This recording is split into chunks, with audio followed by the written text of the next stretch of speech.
Bismillahirrahmanirrahim. Assalamu alaikum dear students.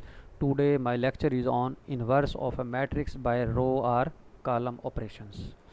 Previous video में हमने किसी भी मैट्रिक्स का इन्वर्स कैलकुलेट किया था, लेकिन वो हमारा जो मेथड था वो था एडजॉइंट मेथड, यानी या कोफैक्टर मेथड या एडजॉइंट मेथड। अब हम उसी मैट्रिक्स का इन्वर्स कैलकुलेट करेंगे बाय ऑपरेशन मेथड, यानी अब हमारे पास डिफरेंट मेथड्स होते हैं, क्योंकि हम किसी भी मैट्रिक्स का इन्वर्स जब कैलकुलेट कर रहे हैं तो इसका मतलब है वो नॉन सिंगुलर मैट्रिक्स होनी चाहिए।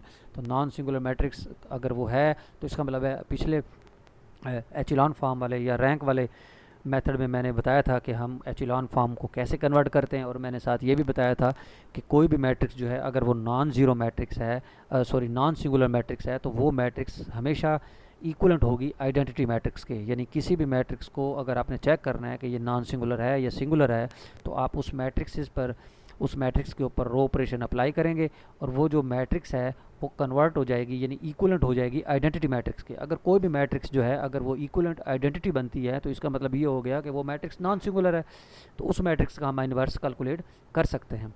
तो उसी प्रोसीजर को हम फॉलो करेंगे और हम इसको क्या करेंगे, अब हमारे पास जिस मैट्रिक्स का आपने इन्वर्स कैलकुलेट करना है, फॉर एग्जांपल जैसे पहली मैट्रिक्स आपके पास है 1 2 -3 0 -2 0 और -2 -2 2, तो आप जिस आर्डर की ये मैट्रिक्स होगी उसी आर्डर की आपने साथ इसके आइडेंटिटी कंसीडर कर लेनी है।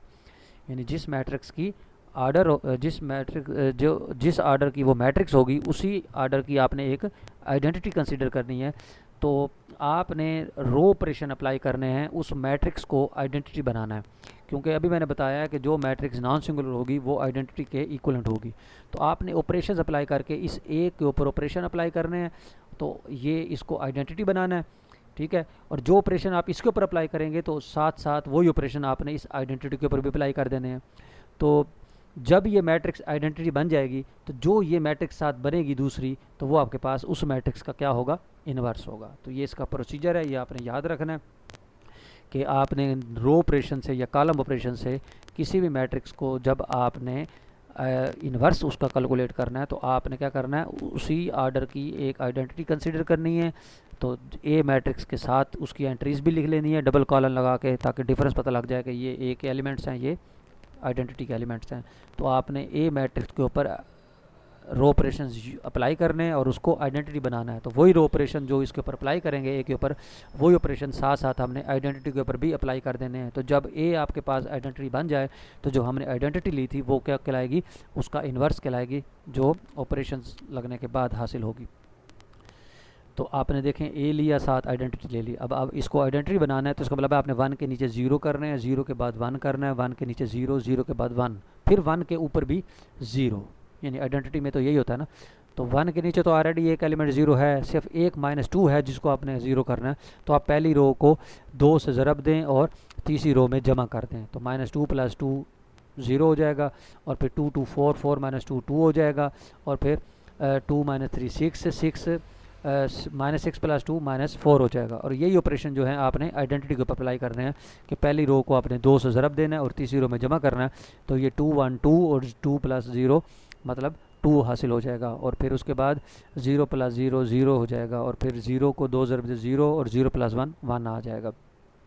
उसके बाद 0 के बाद क्योंकि मुझे 1 चाहिए तो -1/2 से मल्टीप्लाई कर दें। तो जब -1/2 से उन्होंने मल्टीप्लाई किया R2 को, तो ये हमारे पास यहाँ 1 हासिल हो गया, और जहाँ 0 1 0 था आइडेंटिटी के अंदर, वहाँ 0 -1/2 0 हो गया। अब 1 के नीचे क्योंकि 0 चाहिए तो दूसरी रो को आप 2 से मल्टीप्लाई करें और तीसरी रो से माइनस कर दें, तो आपके पास 0 2 -2 0, और आपके पास ये 0 से क्योंकि ज़ाहिर बात है हम मल्टीप्लाई कर रहे हैं तो वो -4 ही रहेगा, क्योंकि -4 -0 -4 ही रहेगा। और फिर जब दूसरी रो को आप 2 से मल्टीप्लाई कर रहे हैं तो वो भी 0 है, तो वो 2 ही रहेगा। और -1/2 को जब -2 से मल्टीप्लाई कर रहे हैं तो वो 1 + 0 जो है वो 1 आ जाएगा, और इसी तरह नेक्स्ट एलिमेंट भी 1।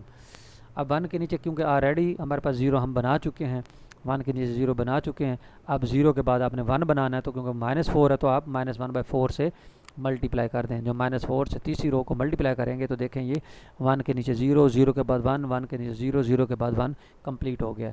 अब आपने क्योंकि 1 के ऊपर वाले एलिमेंट भी 0 करने हैं तो उसमें सिर्फ एक एलिमेंट बचता है -3, तो आपने -3 ये है, और आपने तीसरी रो में देखें 1 है, तो आपने पहली रो को ऐड करना है तीसरी रो को 3 से मल्टीप्लाई करने के बाद, यानी R1 प्लस 3R3 जब करेंगे तो आपके पास देखें -3 भी जो है वो 0 हो जाएगा। तो आपके पास रिजल्टिंग मैट्रिक्स जो है वो आइडेंटिटी बन जाएगी, यानी 1 0 0 0 1 0 0 0 1 बन गया।